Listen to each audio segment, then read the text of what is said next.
بسم اللہ الرحمن الرحیم۔ السلام علیکم۔ کچھ دن پہلے فیصل آباد میں ایک حساس ادارے کے ملازم کو قتل کر کے اس کی لاش جلا دی گئی تھی۔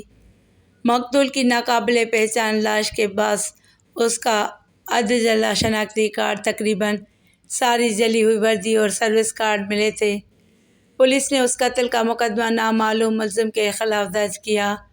حساس ادارے کے اس ملازم کی باقیات کو سرکاری اعزاز کے ساتھ سپرد خاک کیا گیا۔ اس اندھے قتل کا سراغ لگانے کے لیے پولیس نے تفتیش شروع کی۔ مقتول کے موبائل نمبر سے CDR وغیرہ نکلوایا گیا۔ مقتول کے نام پر چلنے والے پرانے دونوں نمبر بند تھے، تاہم اس دوران پولیس کو اس بات نے چونکا دیا کہ وقوع کے صرف 2 دن بعد ہی گوجرانوالہ میں مقتول کی ID کارڈ سے ایک نئی SIM نکلوا کر ایکٹیو کروائی گئی تھی۔ پولیس نے اس کلو پر کام شروع کر دیا۔ گوجرانوالہ میں جس جگہ پر نمبر ایکٹیو تھا وہاں چھاپہ مارا گیا۔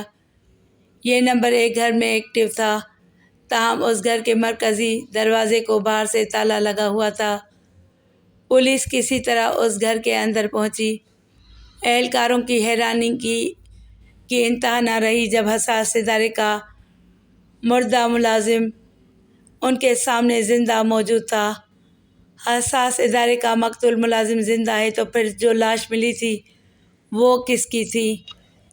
چکر کچھ یوں تھا کہ ان ملازم صاحب نے اپنی پہلی بیوی کو طلاق دے کر کچھ عرصہ قبل ہی دوسری شادی کی تھی۔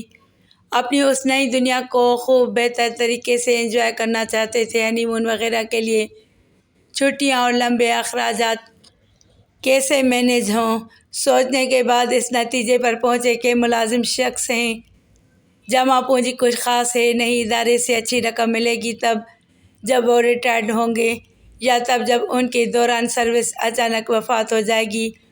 غور و فکر میں انہیں یہ بھی پتہ چلا کہ دوران سروس وفات کی صورت میں ان کی بیوہ کو ریٹائرمنٹ سے پہلے ہی زیادہ بڑے واجبات اور مراعات ملیں گی، لہٰذا انہوں نے اپنی نئی نویلی دلہن کے ساتھ مل کر ایک پلان بنایا۔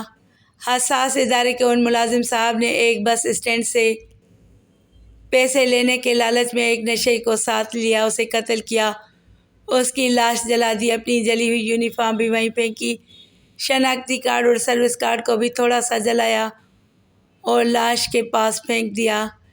یہ کارڈ اس طرح جلائے گئے تھے کہ اس کا نام اور شناخت ظاہر رہے۔ مقتول ملازم صاحب نے سرکاری اعزاز کے ساتھ اپنے آپ کو سپرد خاک کروایا اور گوجرانوالہ میں ایک مکان لے کر رہنا شروع کر دیا۔ ملازم صاحب نے گھر کے مرکزی دروازے کو باہر سے تالا لگوایا اور خود اندر آرام کیا کرتے تھے۔ اس انتظار میں تھے کہ نئی بیگم کاغذی کارروائی وغیرہ پوری ہونے کے بعد ادارے سے لمبی رقم لائیں تو یہاں سے کہیں دور نکل جائیں، لیکن موبائل کی چپ سے کام خراب کر دیا۔ شاید یہ بھی انٹرنیٹ کے بغیر نہیں رہ سکتے ہوں گے، ویڈیوز دیکھتے ہوں گے یا فیس بک۔ خیر، مردہ اب فیصل آباد پولیس کی حراست میں ہے۔